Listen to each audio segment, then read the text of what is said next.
Hello students, good evening. कैसे हैं आप सभी लोग? ठीक हैं। स्वागत आप सभी का आपके अपने YouTube channel Inception of English में। फ्रेंड्स, आज हम बात करने वाले हैं वो सिंटैक्स की बात करेंगे। सिंटैक्स का आज हमारी 7th क्लास है। 7 क्लास हो चुकी हैं, इससे पहले 6 क्लासेज हो चुकी हैं। आज 7वीं यदि आपने नहीं देखी है तो डिस्क्रिप्शन में लिंक मिल जाएगा। आज हम कोशिश करेंगे कि हमारा जो सिंटैक्स वो चैप्टर ख़त्म हो जाए। इसके बाद हम टाइम एंड टेंस कर सकते हैं या फिर और कोई चैप्टर देख लेंगे। देखते हैं कौन सा स्टार्ट करते हैं। आज कोशिश करेंगे इसको कंप्लीट करने की। काफ़ी स्टूडेंट्स तो बोर भी हो गए होंगे, काफ़ी लंबा चल गया है। तो फ्रेंड्स, आज कोशिश करते इसको ख़त्म किया जाए।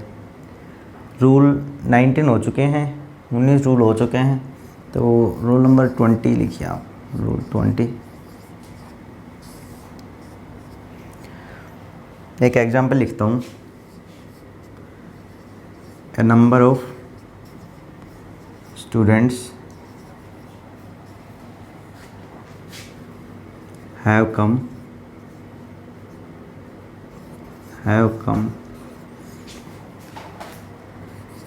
here to meet me। एक और एग्जांपल लिखता हूँ।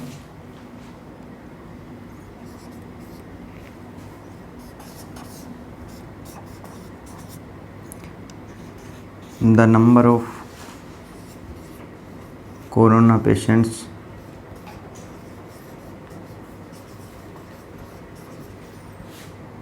is increasing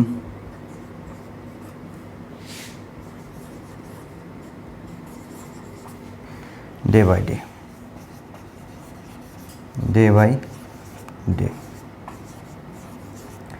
फ्रेंड्स, मैंने आपके आगे 2 एग्जांपल लिख दी। इसमें लिखा a number of students have come here to meet me. तो इसका सीधा सा मीनिंग क्या बन रहा है कि यहाँ जो स्ट्रक्चर है ए नंबर ऑफ, यहाँ स्ट्रक्चर है द नंबर ऑफ। ठीक है फ्रेंड्स, दोनों में अंतर क्या है? यहाँ आ रहा है ए, यहाँ आ रहा है द, और कोई अंतर नहीं। नंबर ऑफ और नंबर ऑफ सेम है। यहाँ पे स्टूडेंट्स हैं, यहाँ पे पेशेंट्स हैं, कोई अंतर नहीं।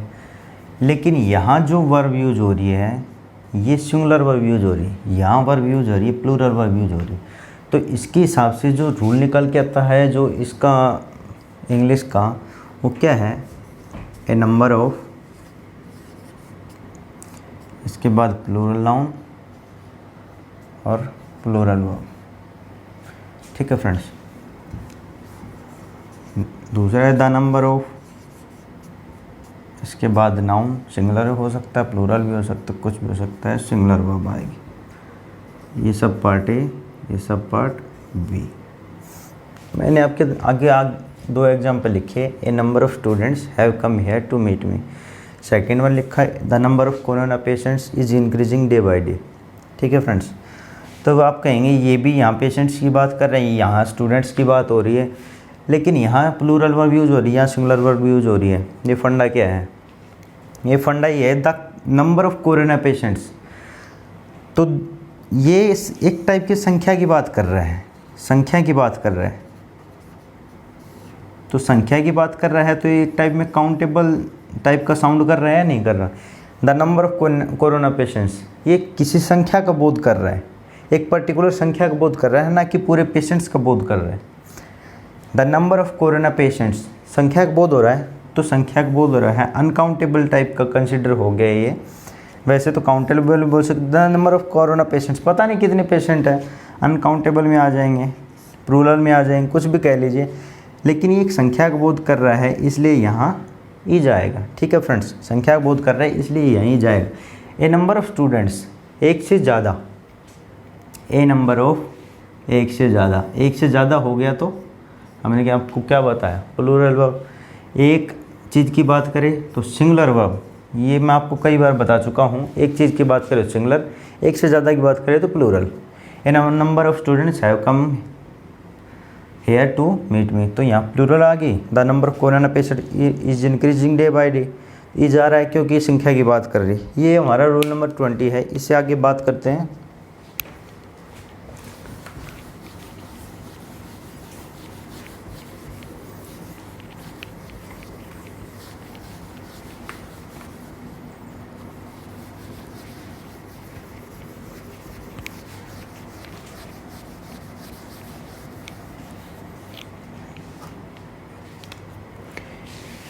एक आपने मैं एक एग्जांपल लिख देता हूँ, जैसे कि रूल नंबर 21 हो गया। इसके 4 सब पार्ट बनते हैं, जैसे डिटर्मिनेंट प्लस में नाउन प्लस में एंड, फिर डिटर्मिनेंट, फिर नाउन और उसके बाद plural verb.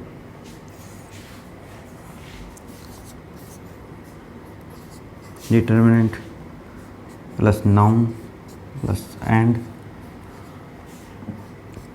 Plus noun plus में सिंगुलर वर्ब। दोनों स्ट्रक्चर एक जैसे दिख रहे हैं, आप कहेंगे सर दोनों सेम नहीं है भाई साहब, यहाँ एंड के बाद डिटर्मिनेंट है, यहाँ नहीं है, यहाँ सीधा नाउन यूज हो रहा है, यहाँ प्लूरल वर्ब यूज हो रही है, यहाँ सिंगुलर वर्ब यूज हो रही है। एग्जाम्पल के जरिए आपको समझाता हूँ, एक ही एग्जाम्पल लेते हैं दोनों में। ए poet and a doctor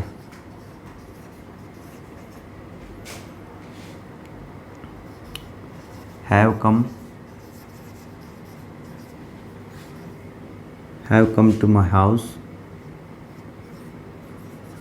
to meet my father,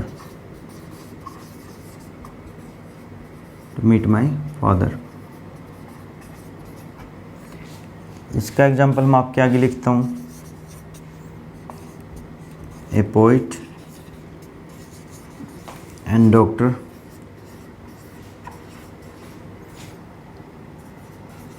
has come to my house to meet my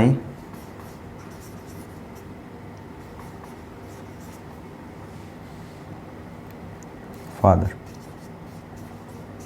friends, मैंने आपके आगे 2 स्ट्रक्चर लिख दिए हैं।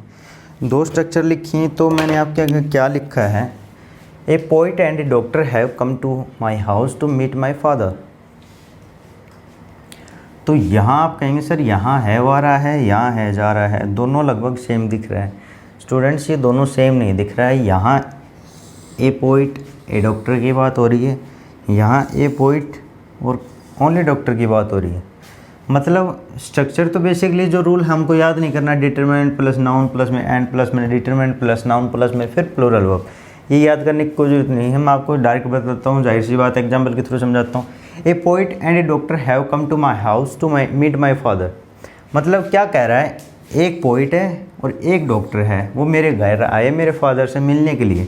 तो 2 आदमियों की बात हो गई ना, एक से ज़्यादा की बात होती प्लूरल वर्ब कंसिडर करनी है आपको। मैंने आपको कई बार बता चुका हूँ, एक से ज़्यादा की बात होती प्लूरल वर्ब। तो यहाँ 2 बंदों की बात हो रही है, a poet and a doctor, तो इसलिए हमने यहाँ हैव वर्ब यूज किए। ठीक है, आपको समझ में आ गया, प्लूरल वर्ब यूज कर दी। अब जैसे यहाँ हो रहा है ए पोइट एंड डॉक्टर, मतलब जो पोइट है ना वो डॉक्टर भी हो सकता है यदि किसी चीज़ के पहले डिटर्मिनेंट क्या होता है? ए हो गया, एन हो गया, दा हो गया, माई हो गया, इज हो गया, ऐसे ये डिटर्मिनेंट होते हैं। फ्रेंड्स, आप कहीं डिटर्मिनेंट समझ में, ये डिटर्मिनेंट्स होते हैं। ठीक है, मतलब यहाँ किसी भी नाउन के पहले कोई डिटरमिनेंट लग जाए तो वो एक चीज़ की बात करता है। तो यहाँ पोइट अलग है, डॉक्टर अलग है। यहाँ ए पोइट एंड डॉक्टर, मतलब जो पोइट है वो डॉक्टर भी हो सकता है, लेकिन यहाँ क्या है? ए पोइट एंड डॉक्टर, ये दोनों अलग अलग हो गए, कोई स्पेसिफाई कर दिया नहीं है, ये डिटरमिनेंट इसको स्पेसिफाई कर रहा है। ठीक है, यहाँ ए है, इसको स्पेसिफाई कर रहा है और इसको भी कर रहा है। मतलब ये डिटरमिनेंट दोनों डॉक्टर और पोइट दोनों के लिए यूज हो रहा है। ठीक है, तो एक पोइट है वो डॉक्टर भी हो सकता है। ठीक है, तो इसलिए यहाँ हैज वर्ब का यूज हो रहा है, क्योंकि एक बंदे की बात हो रही है। A poet and a doctor, मतलब जो पोइट है वो डॉक्टर हो सकता है। Has come to my house to meet my father, इसलिए यहाँ हैज़ वर्ब आ गई।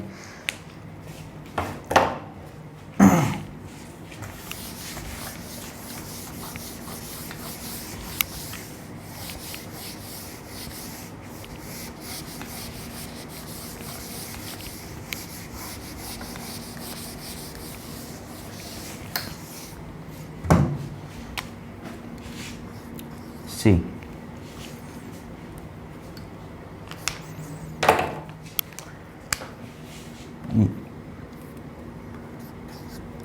Determinant plus noun adjective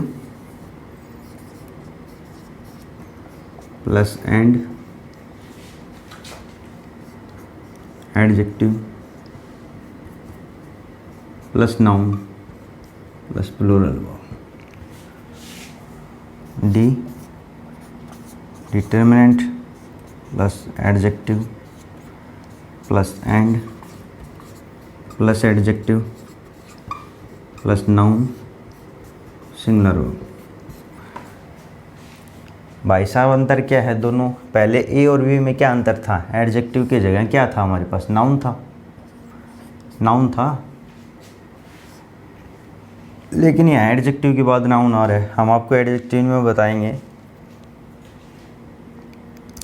determinant and से पहले एडजेक्टिव प्लस में यहाँ डिटरमिनेंट और आएगा plus determinant plus adjective plus noun. यहाँ डिटरमिनेंट है, यहाँ नहीं है एंड के बाद। इतना सा अंतर है। यहाँ प्लूरल वर्ब है, यहाँ सिंगुलर वर्ब है। इतना अंतर है फ्रेंड्स। मैंने क्या कहा?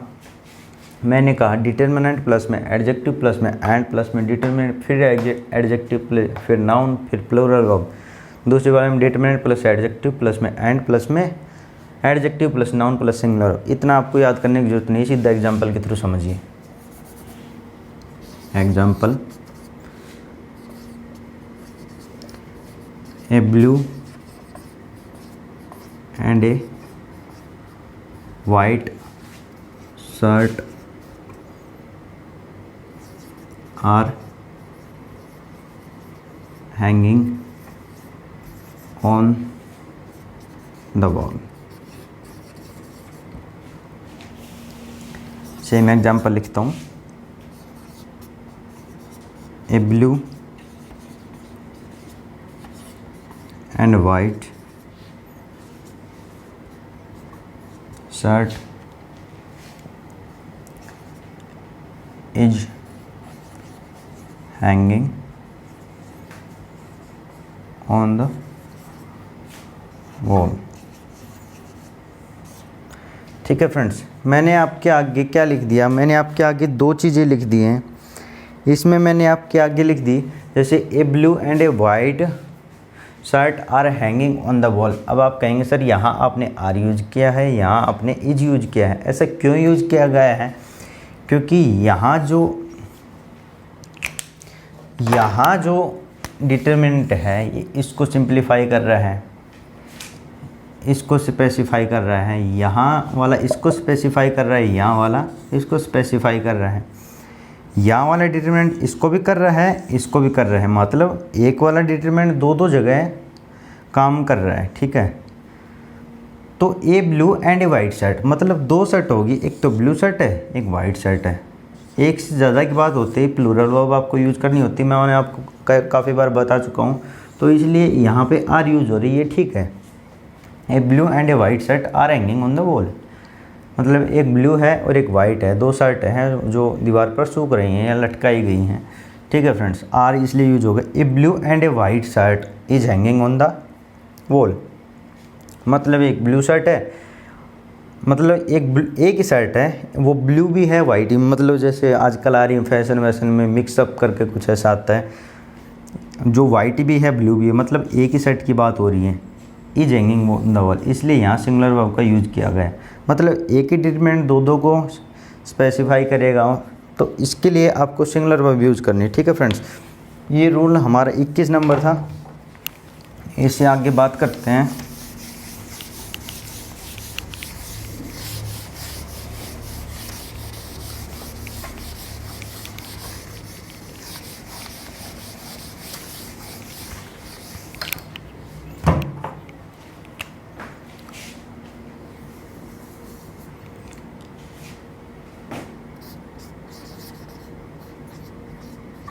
%10% ऑफ, 20% ऑफ। अरे आप ये ऑफ वो मत समझ जाना जो शर्ट वर्ट पे 30% छूट चल रही है, वो ऑफ मत समझ लेना यार। ये सीधा ग्रामर को रूल है। Rest of, part of,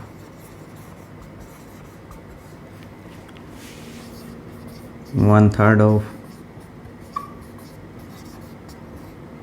2/3 of, half of. मतलब ऐसा जो स्ट्रक्चर आपको दिख जाए उसके बाद यदि सिंगुलर नाउन आ रहा है तो सिंगुलर वर्ब आपको यूज करनी है। इतने वाले स्ट्रक्चर तो एज इट इज रहेगा। और उसके बाद यदि प्लूरल नाउन आ रहा है तो प्लूरल वर्ब यूज करनी है। और यदि उसके बाद अनकाउंटेबल नाउन आ रहा है तो भी सिंगुलर वर्ब यूज करनी है। मतलब सिंगुलर नाउन है तो सिंगुलर वर्ब कोई फंडा ही नहीं है। अनकाउंटेबल के साथ हमेशा सिंगुलर वर्ब यूज होती है, प्लूरल नाउन के साथ हमेशा प्लूरल वर्ब यूज होती है। ठीक है फ्रेंड्स, ये 2-3 बातें मैंने आपके आगे लिखी है। 10% of, 20% of, rest of, part of, 1/3 of, 2/3 of, half of. जैसे मैं आपके आगे एग्जाम्पल लिखता हूँ।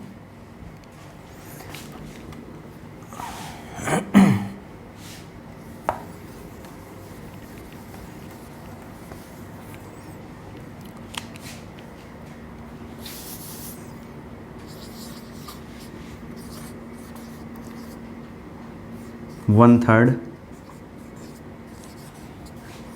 of the furniture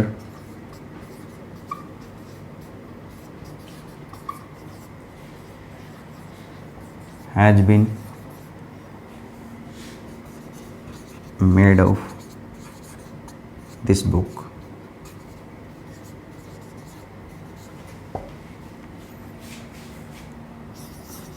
दूसरा एग्जाम्पल लिखता हूँ।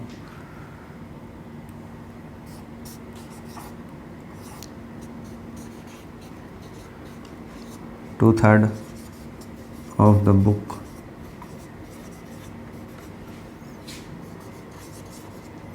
has been read. एक एग्जाम्पल और लिख देता हूँ।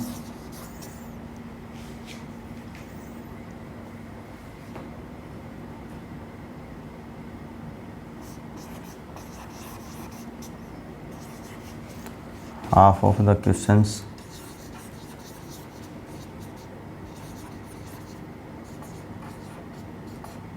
have been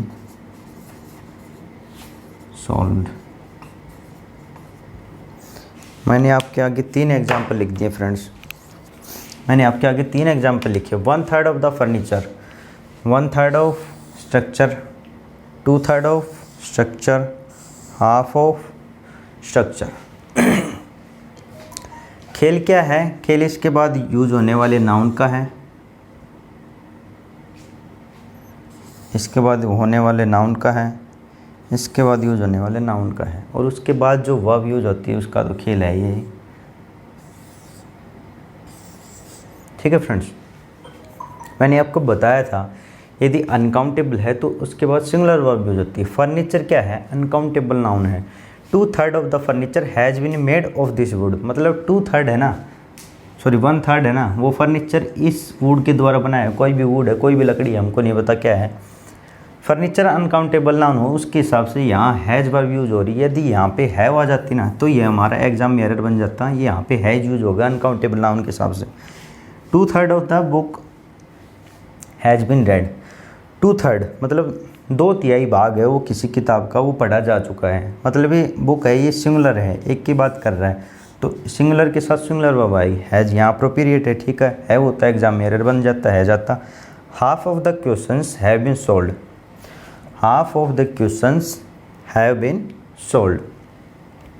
तो यहाँ पे हैव यूज हो रहा है क्योंकि बात क्वेश्चंस की कर रहा है, तो एक से ज़्यादा क्वेश्चंस हो गए, इसके हिसाब से हैव आ गया। हैज होता तो ये एग्जाम में एरर बन जाता। ठीक है फ्रेंड्स, तो ये हमारा रोल नंबर 21 था। एक रूल और है वो मैं आपको करवाता हूँ।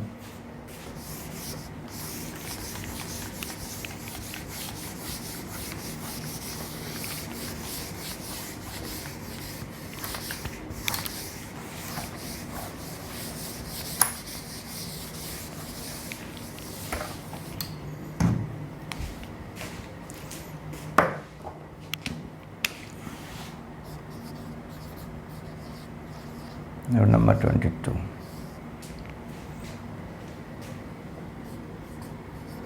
नंबर है, इसके बाद प्लूरल नाउन और इसके बाद प्लूरल वर्ब। नंबर है plural noun using but similar verb. अब कहेंगे कैसे आए, एग्जाम्पल के थ्रू समझिए, रूल को ध्यान मत रखिए।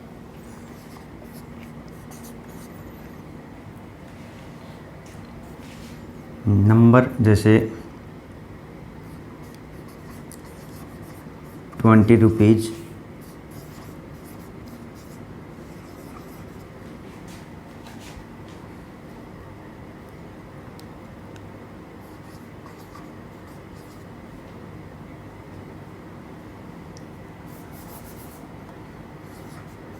are to be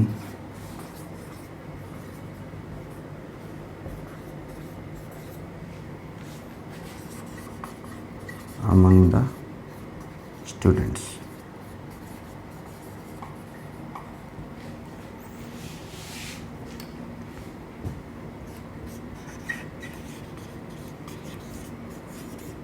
₹20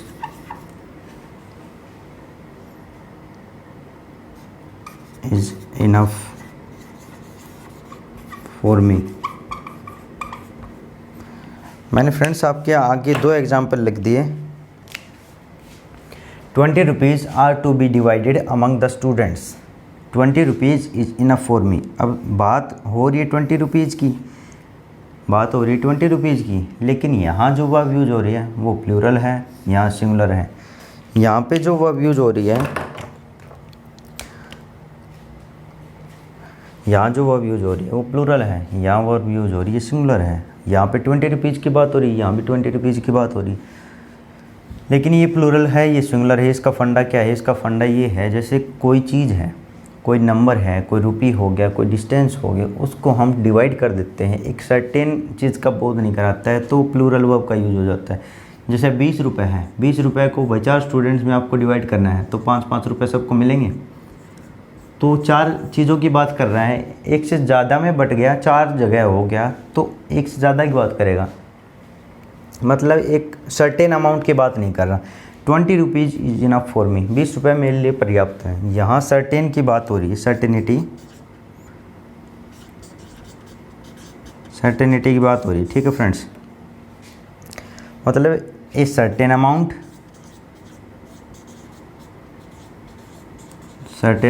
हो गया, डिस्टेंस हो गया, सर्टेन अमाउंट हो गया, डिस्टेंस हो गया, वेट हो गया, सर्टेन वेट हो गया। ऐसी जब चीज़ें आपको दिख जाए तो उसके लिए हमेशा सिंगुलर वर्ब का यूज करना पड़ेगा। जैसे एक एग्जांपल और मैं आपके आगे लिखता हूँ, 10 kilometre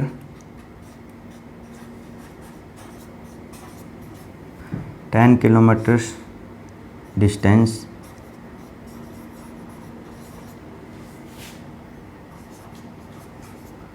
are to be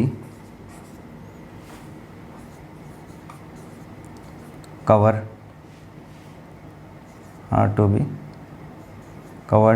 by me। 20 kilometre distance are to be covered by me. अब यहाँ पे आर है, ये एरर है, यहाँ इज आएगा, क्योंकि 10 किलोमीटर्स है, ये एक पूरी सर्टेन डिस्टेंस की बात कर रहा है, इसको डिवाइड नहीं किया गया कहीं भी, ठीक है फ्रेंड्स। यदि आप लिखेंगे 10 किलोमीटर्स, ये 2-3 आज जैसे आपको बाइक से, कार से 2 किलोमीटर, बाइक से 3 किलोमीटर, कार से, फिर बस से, ऐसे आ जाएगा, तो यहाँ पे आर अप्रोप्रिएट होगा। लेकिन 10 किलोमीटर ये डिस्टेंस की बात कर रहा है, तो सर्टेन डिस्टेंस की बात हो रही है।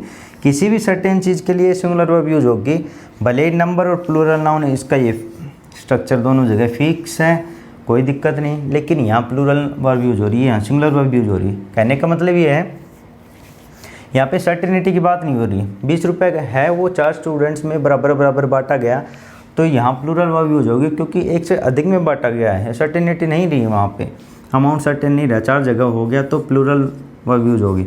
यहाँ है सिंगुलर वर्ब यूज हो रही है, क्योंकि एक सर्टेनिटी की बात कर रहा है। 20 रुपीज़ इज इनफ फॉर मी, 20 रुपये मेरे लिए पर्याप्त है।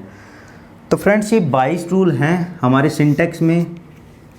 रूल तो 15 से 16 और भी बच जाते हैं सिंटैक्स के, लेकिन वो रिलेट करते हैं नाउन से, वो नाउन से रिलेटेड हैं, नाउन से रिलेट करते हैं। तो वो जो 15 से 16 रूल जो बच गए हैं, वो हम नाउन वाले चैप्टर में आपको बताएंगे एक एक करके, जहाँ भी दोनों जगह वो कॉमन है, नाउन में भी हैं और सब्जेक्ट वर्ब एग्रीमेंट में है। सब्जेक्ट वर्ब एग्रीमेंट की डेफिनेशन क्या होती है? कोई भी सब्जेक्ट जिसका नंबर और पर्सन वेरी करेगा, यहाँ जैसे वर्ब यूज हो रही है, जो वर्ब होगी वो यहाँ के सब्जेक्ट के पर्सन और नंबर के अकॉर्डिंग वेरी करेगी, ये सब्जेक्ट वर्ब एग्रीमेंट होता है। नाउन क्या होता है? सिंगुलर नाउन या प्लूरल नाउन।